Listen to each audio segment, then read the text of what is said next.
அனைவருக்கும் இனிய வணக்கம். அனைத்து மனித சமுதாயத்திற்கும் ஒரே ஒரு செய்திதான். என்னவென்றால், திருவண்ணாமலை நீர் மருத்துவ குடியிலிருந்து சொல்லப்படுகின்ற இரகசிய உண்மை என்று நாம் வைத்துக்கொள்வோம். இந்த மனித சமுதாயமே இன்று இந்த கலியுக காலத்தில் நோயால் பாதிக்கப்பட்டு பீடிக்கப்பட்டு நோய் உபாதைகளாலே மனிதன் ஒவ்வொரு நாளும் நரக வாழ்க்கையை அனுபவிக்கின்ற உன்னத நிலையை மருத்துவர்களிடம் சென்று மருத்துவர்களிடத்திலே பரிசோதனை செய்து கொண்டு வாழ்கின்ற வாழ்க்கை இது அனைத்து மத தரப்பினரும் செய்கின்றவர்கள்தான். அதில் குருமார்களாக இருந்தாலும், சாமானியர்களாக இருந்தாலும், மக்களாக இருந்தாலும், எந்த உயிர்களாக இருந்தாலும் இந்த இயற்கை பிரபஞ்ச சக்தியை ஒன்றி வாழாத காரணத்தினால்தான் இப்படிப்பட்ட அவல நிலையை நாம் சந்தித்து கொண்டிருக்கிறோம் என்பது உண்மை.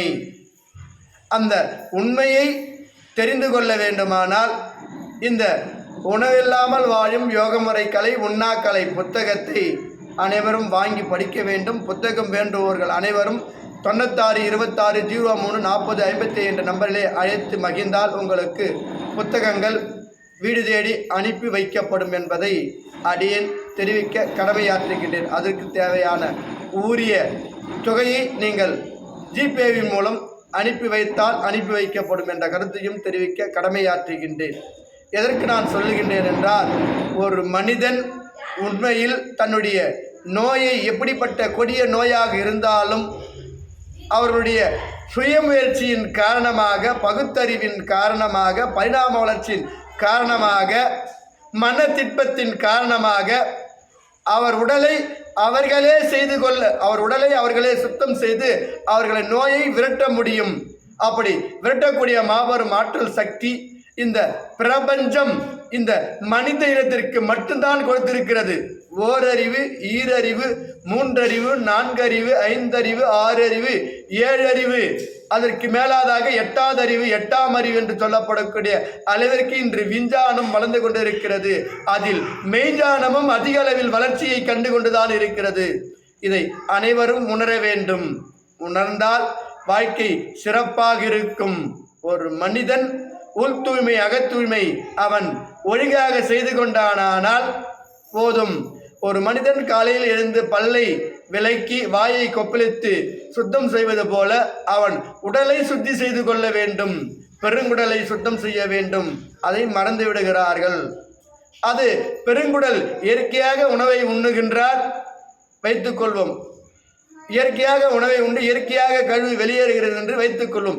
இருந்தாலும் தன் முயற்சியின் காரணமாக இனிமா கேனை கொண்டு பெருங்குடலிலே இருக்கின்ற கழிவை யார் ஒருவர் அகற்றுகின்றார்களோ அவர்களுக்கு உண்மையில் இந்த பிரபஞ்ச சக்தி நோய் எதிர்ப்பு ஆற்றலை 50% உருவாக்கி தருகிறது. அவர் நோய் இல்லாமல் வாழ முடியும் என்ற உன்னத கருத்தை இந்த பிரபஞ்ச சக்தி அவர்களுக்கு உணர்த்துகிறது என்பதை நீங்கள் புரிந்து கொள்ள வேண்டும். அடியேன் புரிந்துதான் இந்த பதிவை நான் உங்களுக்கு தந்து கொண்டிருக்கிறேன். ஏனென்றால் இந்த உலகம் பிரபஞ்ச சக்தியே இந்த 7 அறிவு 8 அறிவுக்குள் தான் அடங்கியிருக்கிறது. ஆகினாலே முதலில் தாவரமாக பிறந்தோம். அதன் பிறகு புழுவாக 2ஆம் நிலையை அடைந்தோம். பறவையாக 3ஆம் நிலையை மாறினோம். அதன் பிறகு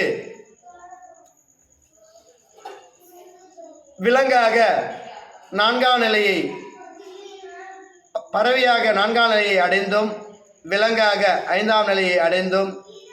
6வது மனிதனாக உருமாறினோம். 7வது மனிதன் கடவுளாக மாற முடியும் என்ற உன்னத கருத்து. அதற்கு மேலும் அந்த கடவுளே ஜோதியின் ரூபமாக பேரொளியின் அம்சமாக மாறுகின்ற நிலை 8வது நிலை. அதுதான் யாராலும் எட்டி பிடிக்க முடியாத ஜீவஜோதி ஒளி தேகம். அப்படிப்பட்ட உடலை ஒவ்வொரு மனிதனும் பெற முடியும். அதற்கு உங்களுடைய சுய முயற்சி சிந்தனை, உங்களுடைய முழு உழைப்பு பலன் இருந்தால் மட்டும்தான் அதில் சாத்தியக்கூறுகள் ஆகும் என்ற உன்னத கருத்தை அடியேன் தெரிவிக்க கடமையாற்றுகின்றேன்.